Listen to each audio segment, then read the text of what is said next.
So in this video, I want to give a little bit more understanding on understanding the prophetic.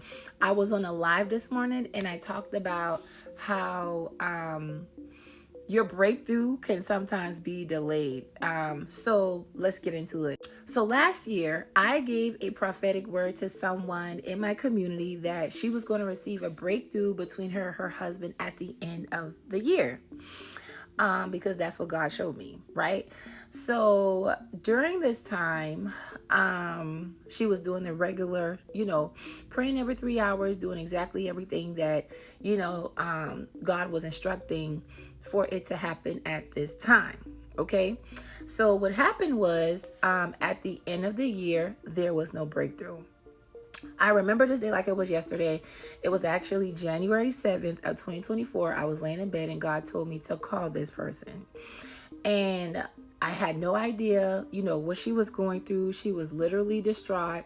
She felt like God lied to her. She wasn't calling me a liar, but she was like, did I do something wrong or anything like that or whatever?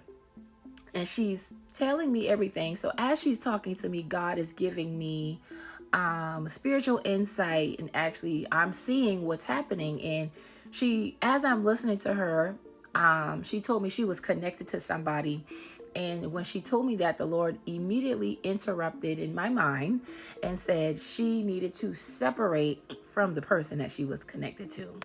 Now, the reason being this is because a lot of times when you're connected to somebody who is wrestling the same demon as you, or wrestling the same spirits, like y'all have the same spirits attacking you, those spirits can actually join together and wage war against both of y'all. So the connection could be you happy one day and then she tries to encourage you, and then it's the other, then it could be she's sad one day. Like, it's just a lot of back and forth in the connection.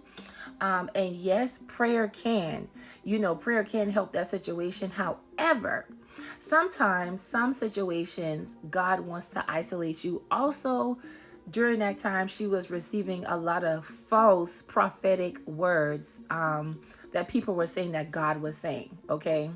So, because me and this person had built such a good connection, because she's in the community, she's built calls, she's been walking with me, she trusted the instructions that God gave me, and she cut that person off. And it's so funny how the devil works, right?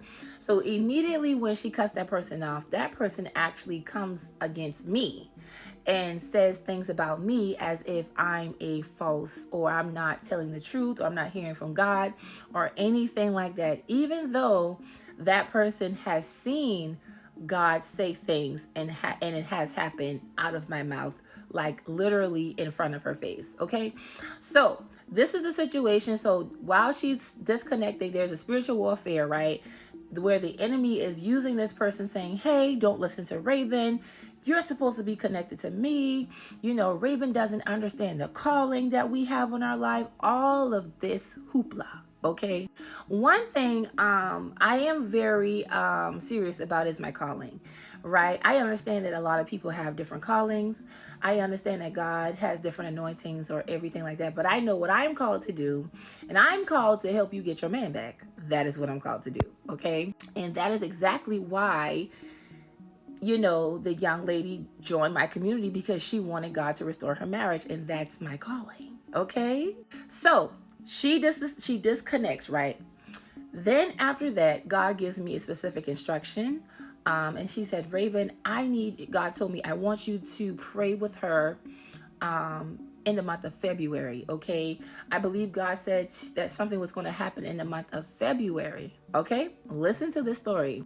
So I began to wake up in the morning and we're praying together, right? Now I understand why God woke me up. We were praying together like every day at like 6 a.m. And I understood what God was doing. He was basically using me to revive her faith. Okay. He was basically using me to, pray with her, encourage her, answer all her questions, things of that nature. However, something happened in my life where I could no longer pray with her at 6 a.m. And God carried her all the way during the month of February. So, but she was strong enough to basically be with just God alone, which is what God wanted. The instruction was that God gave me, was for her to separate from everybody and be with just him. Okay, so at the end of February, her and her husband goes on a date. Okay. Oh, what do you know? Yes, her and her husband, they go on a date. She's always been taught, telling God in her prayers how she wanted to go on a date. She wants to go on a date. You know what I'm saying? But he wasn't fully back yet, but he was still kind of like Delulu. But God had moved in him to like go on a date, but he was kind of like still in his rebellion in a sense. But God was not done. So, you know what I'm saying? She goes on this date, right? I don't know that, but she goes on a date. She books a call. She tells me, "Hey, Raven, we went on a date, but he's still in rebellion. Like he's still rebellious." And she's frustrated at God. She is frustrated at God, you know. So me and her have this conversation about, you know, understanding God and things of that nature. I said, you know, there are some things that you just need to focus on and don't worry about what's not happening, but keep doing what you're doing. Okay. And it could be it's very common. Like it's very common to get some type of movement, but because it's not what you want per se, you get frustrated because you're so ready for this process to be over. So she listens to me and she does exactly what I tell her to do. And Lord behold, within like the next month or two, I don't know if it was the next month or I don't know if it was April or May, he comes back home. Okay. He comes back. He comes back home, y'all. He comes back home. You know what I'm saying? He is talking about how he wants his wife. And I want y'all to know he came back home beat up. All right. God was not blessing him when he was in his rebellion. However, God did it. Okay. So it is possible for something to happen to make you miss your breakthrough, right?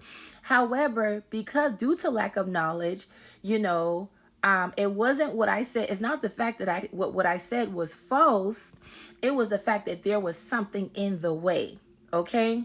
It's almost like having a baby. You see what I'm saying? Like naturally you push, but if there's something in the way, then there are other procedures and protocol that needs to come in place. It doesn't mean that the baby is not going to be born. It's just that this is a hindrance and we need to do things a little bit different.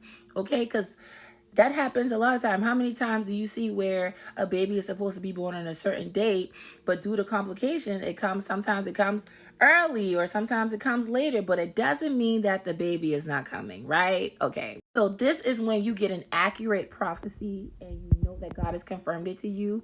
It is very much so possible that something could try to hinder your. This has happened to me when God told me that my husband was going to come back in the month of June, and he did it. And I thought I heard God wrong, and God went back to God, and God told me, you need to get rid of this connection because she can't be in your life when he comes. So yeah, I got rid of her in June and my husband came back in July. So doesn't mean that it's not going to happen. I feel like, you know, when it comes to prophetic messages, we need to have this understanding so that you know how to navigate your seasons and things of that nature, you know, so you don't miss it because the devil could try to hinder your breakthrough so you don't get it. So it's always good to be discerning. You see what I'm saying? So yeah. Her husband is back home. They went on vacation and now she's ministering to other women in the community and encouraging them and telling them what to do and how to pray and all of that. So I wanted to come on here and give you some insight on another way of understanding the prophetic and how to navigate it. Okay. I love you and I'll see you in the next video.